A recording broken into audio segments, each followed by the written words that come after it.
It's James with NetNewsLedger. We're doing our Politics 2.0 coverage. Joining us here at the Marriott by Delta Waterfront Hotel is Minister Patty Hajdu, the Minister of Labour and Member of Parliament for Thunder Bay Superior North. Welcome. Nice to see you, James. Now, first of all, I was going to give you a bit of a shot. You know, it's raining outside, first day of school, you know, and the government always gets in trouble for everything. So what is the Minister of Environment going to do about it? Well, I think depending on who she's talking to, it's a good news story or a bad news story. Because as you pointed out, maybe for people who are walking or biking to school, it's not so great. But for the people who are farming or who need water, drier areas, it's probably a good news story. So, listen, there's a lot of things that we can control, but the rain is not one of them. Well, it's always one of those things because it sometimes probably seems in government that no matter what you do, right, somebody's unhappy. I think, you try to get to a place where you're getting to a happy medium, but ultimately, yes, you make decisions, and sometimes decisions are well received by one audience and not so well by another. At the end of the day, what we've been trying to do is, as you know, grow the middle class, make sure that people have a sense of increasing prosperity in their lives, increasing opportunity. And for me, as a local candidate, in the work that I've been doing in the last 4 years, it's been all about fair chance. When I campaigned in 2015, I profoundly believed that if people have a fair chance to succeed, that all of us are better off, and I still believe that. Now, last week you had an announcement on in Dorian on twinning the highway. Created a lot of excitement. How important is infrastructure in the Liberal government, and what have you been doing in the riding over the last 4 years on infrastructure? There's been a lot of work done. A lot of work done, yeah. So infrastructure was one of our key platform components in 2015, and what we proposed was, look, there are many things in our communities all across the country that haven't had a lot of attention for a while, whether it's housing or roads or bridges or green infrastructure, dealing with climate change.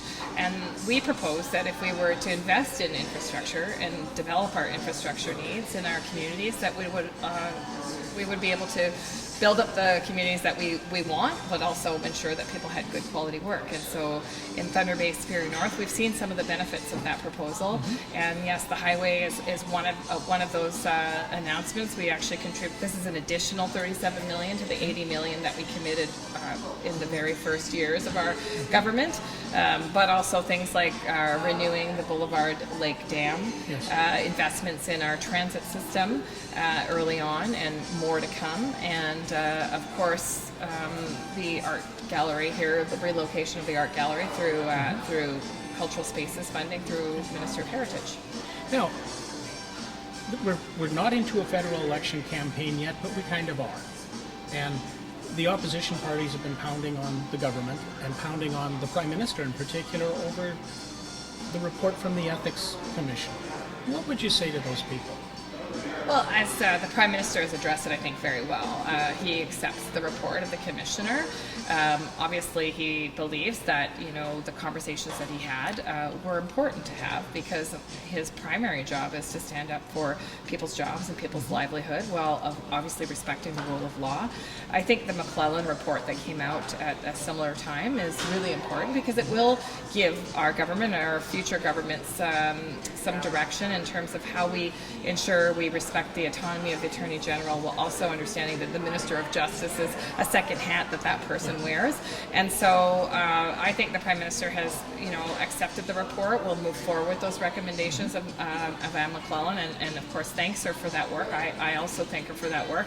I think it's always a challenge when we're looking at thousands and thousands of jobs, and I know that the Prime Minister feels profoundly strongly that this is one of the most important roles that he has, which is to stand up for people's livelihoods and their opportunity to earn decent middle class livings. So that probably brings us into right here at home at the Bombardier plant in Thunder Bay. What can be done?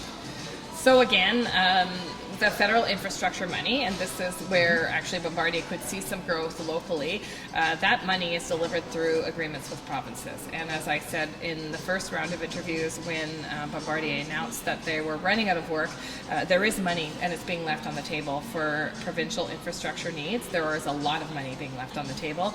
The Ford government, as you know, recessed early, doesn't plan to go back to work until after the conclusion of the federal election. Meanwhile, commitments have been made by Minister Rickford, by Doug Ford himself, to Bombardier workers here in Thunder Bay that in fact they would have interim measures to create new vehicles that could be built in as they're working on the provincial plan. I would urge them to get back to work because in fact the money's there, but the federal government cannot dictate to the province exactly what their transit plan looks like. The province needs to do the work to submit those thorough plans. Now, through the last little bit of the campaign over the summer, there's been a lot of, almost sometimes it seems like Doug Ford is more of a target with some of what he's been doing. And when you're telling us about he's slowing things down for transit and from Bombardier and should get back to work, do you think he will? Listen, I can't predict what the Premier of Ontario will do. As a matter of fact, I don't think Ontarians can predict what Doug Ford will do. Clearly, he ran on a commitment to be for the people and to be open for business, and neither is proving to be true, is it? So I would say that, what we know of Doug Ford is that he's choosing to play politics with Ontarians' lives. And for me, that's unacceptable. Now, over the next couple of weeks, I'm seeing one report today from one of the local Liberals in the South Side that they're figuring 16th of September for the writ to be dropped. I have no intel. There is absolutely no intel. What we've been told is to be prepared for the writ to drop in early September, and that's exactly what our campaign is doing, getting ready. Your campaign over the summer, you've been door knocking? I have, yes. Reaching out across the riding. How's it going? It's going well. We never really stopped reaching out or door knocking. As a member of Parliament, a big part of my job is meeting constituents all across this vast riding of Thunder Bay Superior North, and so we've been visiting the region since I've been elected. That was one of the commitments I made, actually, to the communities that I represent, that we would get out a couple times a year to each of the various zones of the riding, and we've been by and large successful in that. So I've been very fortunate to have developed good relationships with community leaders, but also regular everyday citizens. So the conversations are going well. I mean, people are curious to know what our plans are. We'll be releasing our platform as the election is called, and I think that will really help people who are undecided determine how they're going to vote. I know that we've been having very positive conversations at the door. The fun of it is that, in Northern Ontario, we have ridings that are huge compared to, say, Toronto, where, in 15 minutes you've walked across your riding and it's apartment buildings. So there's a lot more challenges in the north.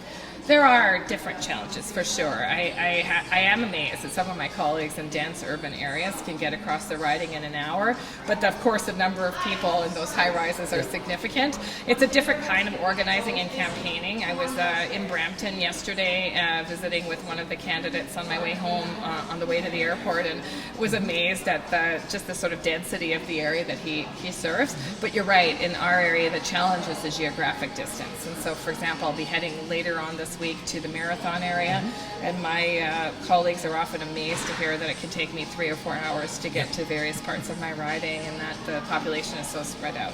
So we rely on volunteers in each of our areas to help us. We rely on phone calling a lot more than maybe an urban area might rely on, and we try our best to make sure that we can make contact in the ways that make sense. Minister Hajdu, I thank you very much for the time. Thank you very much for the interview.